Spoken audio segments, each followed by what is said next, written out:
करेंगे अग्निपथ योजना की, जिसके खिलाफ जयपुर में भी विरोध प्रदर्शन देखने को मिला। दरअसल कांग्रेस ने अमर जवान ज्योति से रवाना की तिरंगा यात्रा। मुख्यमंत्री अशोक गहलोत ने तिरंगा यात्रा को रवाना किया और इस दौरान मुख्यमंत्री अशोक गहलोत ने केंद्र सरकार पर निशाना भी साधा। कहा कि पूरे देश के अंदर युवाओं में जिस प्रकार से आक्रोश पैदा हुआ है, उनकी भावनाओं को प्रधानमंत्री, गृह मंत्री को समय रहते समझना चाहिए। बिना आर्गुमेंट के जल्दबाजी में फैसला किया गया है, इसे देश, जनता और फौजी अफसरों ने अस्वीकार कर दिया है। सभी एक स्वर में कह रहे हैं कि योजना किसी भी रूप में लोकहित में नहीं है। मेरा मानना है कि सरकार जल्द ही फैसला कर इसे वापस ले।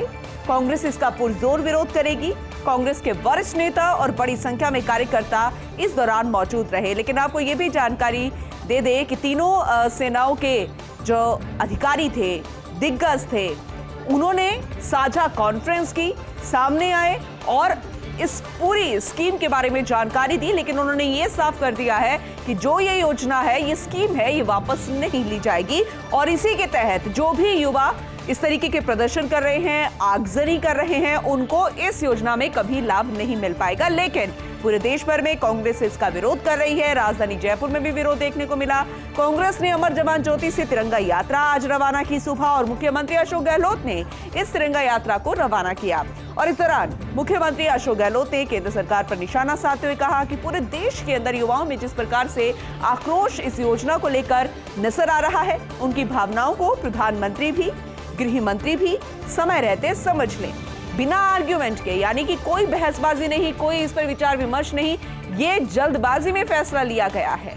इसे देश, जनता और फौजी अफसरों ने अस्वीकार कर दिया है। सभी एक स्वर में कह रहे हैं कि योजना किसी भी रूप में लोकहित में नहीं है। और मेरा मानना है, यानी मुख्यमंत्री अशोक गहलोत ने कहा कि मेरा मानना है कि सरकार जल्द ही इस फैसले को वापस ले ले। कांग्रेस इसका पुरजोर विरोध करती रहेगी। कांग्रेस के वरिष्ठ नेता और बड़ी संख्या में कार्यकर्ता भी इस दौरान मौजूद रहे। तो पूरे देश भर के साथ साथ राजधानी जयपुर में कांग्रेस का विरोध प्रदर्शन देखने को मिला। अग्निपथ योजना के खिलाफ मुख्यमंत्री अशोक गहलोत ने अमर जवान ज्योति से तिरंगा यात्रा रवाना की और इस दौरान पीसीसी चीफ गोविंद सिंह डोटासरा ने भी केंद्र सरकार पर निशाना साधा और निशाना साधते हुए केंद्र सरकार को लेकर कहा कि सेना में अग्निपथ योजना के तहत अग्निवीर लेने का फैसला देश के खिलाफ है। प्रधानमंत्री का ये फैसला देश की सुरक्षा के खिलाफ है, युवाओं के खिलाफ है। पहले इन्होंने किसान पुत्रों के साथ धोखा किया, फिर व्यापारियों के साथ धोखा किया, नोटबंदी से अर्थव्यवस्था को तोड़ दिया और अब 4 साल की भर्ती करने का जो निर्णय लिया गया है, सरकार का ये फैसला युवाओं के खिलाफ है। इसे तुरंत वापस लेना चाहिए। वहीं कांग्रेस, सोनिया गांधी, राहुल गांधी, मुख्यमंत्री अशोक गहलोत, सब लोग युवाओं के साथ खड़े हैं। जैसे किसानों से माफी मांगी है, वैसे इन्हें देश से माफी मांगनी पड़ेगी और इसीलिए बहुत सही समय पर इस योजना को वापस ले ले, क्योंकि तब तक जब तक ये फैसला वापस नहीं लिया जाएगा, कांग्रेस लगातार पूरे देश भर में विरोध प्रदर्शन करती रहेगी। और इसी का नमूना आज देखने को मिला राजधानी जयपुर में, जब तिरंगा यात्रा निकाली गई। अमर जवान ज्योति से इसकी रवानगी हुई। मुख्यमंत्री अशोक गहलोत ने इस तिरंगा यात्रा को हरी झंडी दिखाई। पीसीसी चीफ गोविंद सिंह डोटासरा भी इस दौरान मौजूद रहे। उन्होंने केंद्र सरकार पर निशाना साधा, यानी सीधा सीधा नरेंद्र मोदी पर कहा कि सेना में अग्निपथ योजना के तहत अग्निवीर लेने का फैसला देश के खिलाफ है। प्रधानमंत्री का ये फैसला देश की सुरक्षा के भी खिलाफ है, युवाओं के खिलाफ है। और पहले भी जिस तरीके से किसानों के लिए रूल लेकर आए थे, खेती के जो रूल लेकर आए थे, वो किसान पुत्रों के साथ धोखा किया था। फिर व्यापारियों के साथ इन्होंने धोखा किया था। जीएसटी को लेकर नोटबंदी की गई तो अर्थव्यवस्था को इन्होंने पूरे तरीके से तोड़ दिया। और अब 4 साल की भर्ती करने का जो निर्णय लिया गया है, सरकार का ये फैसला युवाओं के खिलाफ है और इसे तुरंत वापस लेना चाहिए। और इतना ही नहीं, कांग्रेस के तमाम जितने भी दिग्गज हैं, चाहे सोनिया गांधी हो, राहुल गांधी हो, मुख्यमंत्री अशोक गहलोत हो, सब लोग युवाओं के साथ खड़े हैं। और जैसे इन्होंने किसानों से माफी मांगी, वैसे इन्हें देश से भी माफी मांगनी पड़ेगी। वहीं किसानों के लिए मुख्यमंत्री अशोक गहलोत सरकार का एक बहुत बड़ा फैसला। किसानों को जिप्सम खनन के अब परमिट जारी होंगे। ऑनलाइन पारदर्शी व्यवस्था में आवेदन करना होगा। इसे लेकर राजस्थान में जिप्सम के अथाह सतही भंडार हैं।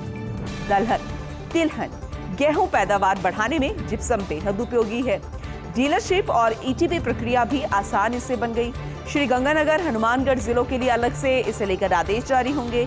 वहीं एसीएस डॉक्टर सुबोध अग्रवाल ने इस पूरे मामले को लेकर जानकारी दी है और हालांकि इसे लेकर एक मांग भी थी और जब से ये फैसला आया है, ये आदेश जारी हुए हैं, तो कई किसानों में खुशी की भी लहर है क्योंकि जिप्सम खनन को अब लेकर यानी कि उसके खनन के परमिट जारी होंगे। ऑनलाइन पारदर्शी व्यवस्था में इसे आवेदन करना होगा ताकि ट्रांसपेरेंसी जो है वो बनी रहे। राजस्थान में जिप्सम के कई भंडार हैं और दलहन की फसल हो, तिलहन हो, गेहूं पैदावार हो, इसे ज्यादा बढ़ाने में जिप्सम बेहद उपयोगी होता है। डीलरशिप और एटीपी प्रक्रिया भी अब इससे आसान बन जाएगी। श्रीगंगानगर जिला हो गया, हनुमानगढ़ जिला हो गया, यहाँ पर अलग से इसे लेकर आदेश जारी होंगे, उसका इंतजार किया जा रहा है। और इस पूरे मामले को लेकर, आदेश को लेकर एसीएस डॉक्टर सुबोध अग्रवाल ने जानकारी दी। Justice S S Shinde Rajasthan high court के नए मुख्य न्यायाधीश होंगे। जस्टिस संभाजी शिवाजी शिंदे राजस्थान हाईकोर्ट के नए सीजे होंगे। सुप्रीम कोर्ट कॉलेजियम के फैसले पर केंद्र सरकार ने मुहर लगा दी है। 2 अगस्त 1960 को जस्टिस एसएस शिंदे का जन्म हुआ था। मराठावाड़ा विश्वविद्यालय औरंगाबाद से उन्होंने लॉ की पढ़ाई की। उसके बाद पुणे और इंग्लैंड के वॉरविक विश्वविद्यालय से LLM की डिग्री उन्होंने हासिल की। 1989 में बॉम्बे हाईकोर्ट की औरंगाबाद बेंच में वकील के रूप में उन्होंने अपना करियर शुरू किया।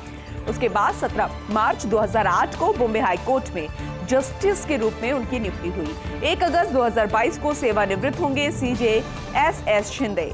ऐसे में 1 महीने का ही होगा सीजे एसएस शिंदे का कार्यकाल। तो ये जानकारी बेहद खास है और आपको यहाँ पर जानकारी दे दें कि justice S S Shinde Rajasthan high court के अब नए मुख्य न्यायाधीश होंगे और जस्टिस संभाजी शिवाजी राजस्थान हाईकोर्ट के नए सीजे होंगे। अब इनके करियर पर अगर हम नजर डालें उससे पहले आपको ये जानकारी दे दें कि सुप्रीम कोर्ट कॉलेजियम के फैसले पर केंद्र सरकार ने इस पर मुहर लगा दी है। अब शिंदे के बारे में जानते हैं। दरअसल जस्टिस एसएस शिंदे का जन्म 2 अगस्त 1960 को हुआ था। मराठावाड़ा विश्वविद्यालय औरंगाबाद से उन्होंने लॉ की पढ़ाई की। पुणे और इंग्लैंड के वॉरविक विश्वविद्यालय से उन्होंने LLM की डिग्री हासिल की। 1989 में बॉम्बे हाईकोर्ट की औरंगाबाद बेंच में वकील के रूप में उन्होंने अपना करियर शुरू किया और फिर 17 मार्च 2008 को बॉम्बे हाईकोर्ट में जस्टिस के रूप में उनकी नियुक्ति हुई। 1 अगस्त 2022 को सेवानिवृत्त होंगे सीजे एसएस शिंदे और ऐसे में 1 महीने का ही होगा सीजे एसएस शिंदे का ये कार्यकाल। कि राजस्थान सहित देश भर के 6 हाईकोर्ट को नए मुख्याधीश जो है वो मिले हैं। Justice S S Shinde Rajasthan high court के मुख्य न्यायाधीश होंगे।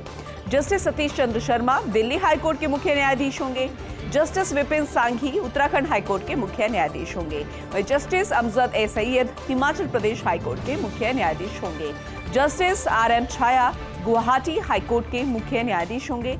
जस्टिस उज्जवल भुयान तेलंगाना हाईकोर्ट के मुख्य न्यायाधीश होंगे। वहीं सुप्रीम कोर्ट कॉलेजियम के फैसले को केंद्र सरकार ने मंजूरी दी है और इस मंजूरी के तहत ये जानकारी मिल रही है कि 6 हाईकोर्ट को अब नए मुख्य न्यायाधीश मिलेंगे राजस्थान सहित। और राजस्थान की बात करें तो एसएस शिंदे राजस्थान हाईकोर्ट के मुख्य न्यायाधीश होंगे।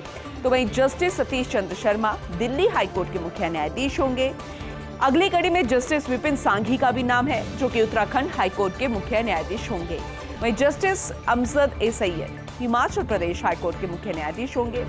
जस्टिस RM छाया गुवाहाटी हाईकोर्ट के मुख्य न्यायाधीश होंगे।